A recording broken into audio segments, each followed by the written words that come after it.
the temple and the construction of the nearby Antonia fortress, located on its northern side. The fortress was next to the Sterutian pool and its steps. Tradition holds that Jesus was judged and sentenced in the Antonia fortress. This is why pilgrims start walking the way of the cross from this place. The chief priests and elders brought Jesus in front of Pilate and accused him of claiming to be a king, affronting the emperor's power. Pilate brought Jesus out and sat on the judgment seat at a place called the Pavement, but in Hebrew, Gabbatha. And he said to them, "Behold your king." They cried out, take him away, crucify him." So they took Jesus, and carrying the cross himself, he went out to what is called the place of the skull, in Hebrew, Golgotha. At the time of Herod the Great, Golgotha was located outside the city walls. The area resembled an abandoned stone quarry and was used as a burial ground. Here, public executions were performed, such as the crucifixion. Nearby, Joseph of Arimathea had purchased a new tomb where Jesus was buried, the Holy Sepulchre, which was later celebrated by building a big church. In 70 AD, the Jews' Great Revolt brought about the invasion by the Roman army led by Titus, son of Vespasian, who was about to become emperor. With the support of the 10th Legion Fretensis and after a protracted siege, Titus conquered Jerusalem, starting with the Antonia fortress. He then went on to systematically destroy the city.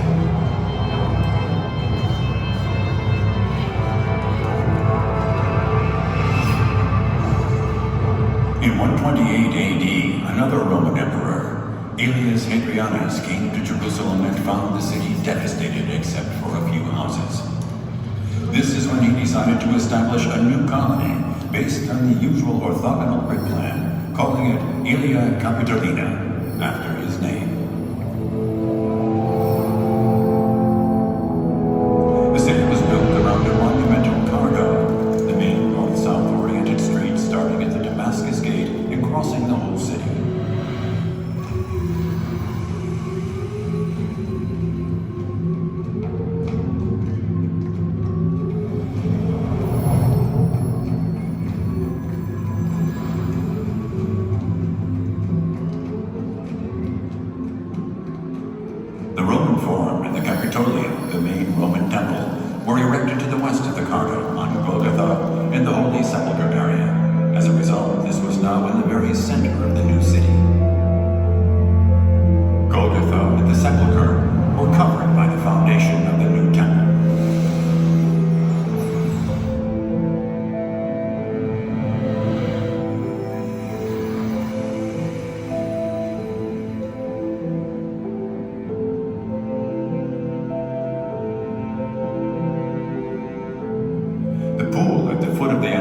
Fortress, next to where you are now, was covered by Hadrian to create a paved square.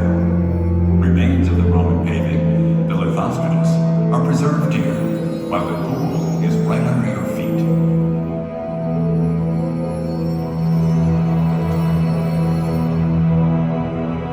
Hadrian raised a three-arched gate, known today as the Ecce Homo Arch. In 313 AD, the Roman Emperor Constantine granted Christians the right to practice their religion. He had the pagan temple destroyed in order to build a great basilica. It was the first Christian basilica in Jerusalem. I have no greater care than how I may best adorn with a splendid structure that sacred spot which I have disencumbered, as it were, of the heavy weight of foul idol worship. May the church surpass all others whatsoever in beauty. The basilica was inaugurated in 336.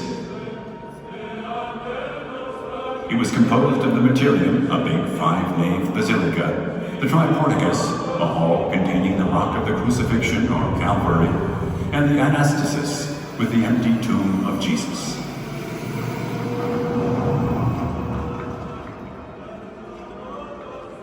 Under Constantine's successors, Aelia Capitolina was filled up with many more Christian sanctuaries,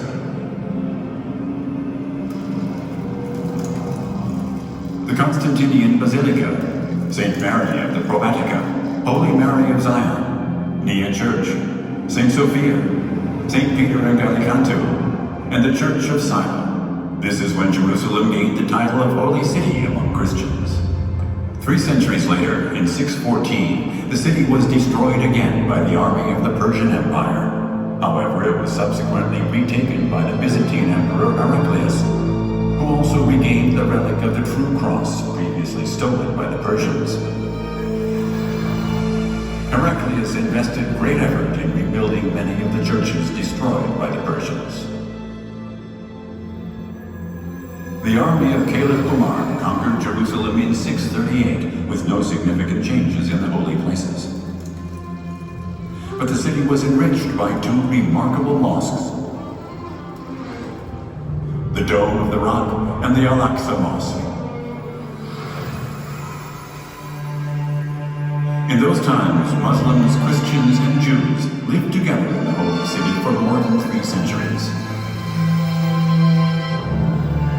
In 1009, Caliph Al-Hakim ordered the Basilica of the Holy Sepulchre to be completely destroyed. The same fate befell many other places of worship. Hakim wrote in Syria to Baruch, who was in Ramleh, for him to demolish the Church of the Resurrection so that no trace of it would remain.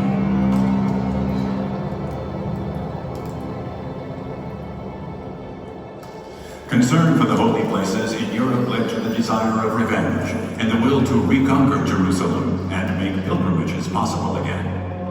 The Christian rulers joined the First Crusade launched by Pope Urban II. Led by Godfrey of Bouillon, the Crusaders entered Jerusalem in 1099 with considerable bloodshed.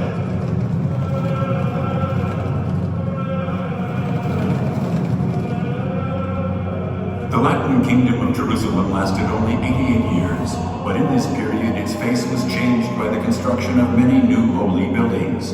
The Holy Sepulchre in the Hospital of St. John, the Curia Regis, the Temple of the Lord inside the Dome of the Rock, and many others. Since then, Jerusalem experienced many changes in its rulers who enriched the city with various buildings, but its city plan remained substantially unchanged, apart from the walls that were built in 1540 by Sultan Suleiman the Magnificent. These are the walls still surrounding the old city today. Little by little, starting in the 14th century, the tradition of the Via Dolorosa developed, and pilgrims walk it to this day and identify themselves with the Passion of Christ. The Way of the Cross is made up of 14 stations, from the Praetorium in the Antonia Fortress to the Holy Sepulchre.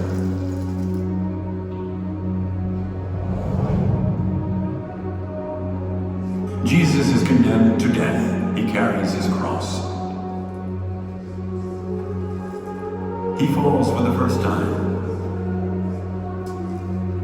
He meets his beloved Mother Mary. Simon of Cyrene helps him to carry the cross. Veronica wipes his face. Jesus falls for a second time. The women of Jerusalem cry for him. He falls a third time. His clothes are taken away on the Calvary. He is nailed to a cross, and he dies on the cross. The body of Jesus is taken down from the cross and anointed with perfumed oils, and he is laid in a nearby sepulchre from which he will be resurrected on the 3rd day.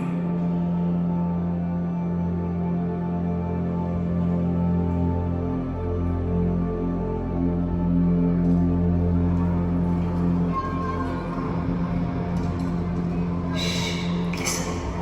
If you pay attention, you'll hear the voices of the pilgrims echoing through the streets of the city. They come to us from all times and invite us to follow them in the sorrowful path. It's time to go now. And it seemed to me that in the sweet harmony of our souls responds the echo of all the souls who over centuries. But their lamentation may be heard. Direction of the temple, which is called Dolorosa. From there came our Lord Jesus Christ when he was taken to Mount Calvary to be crucified.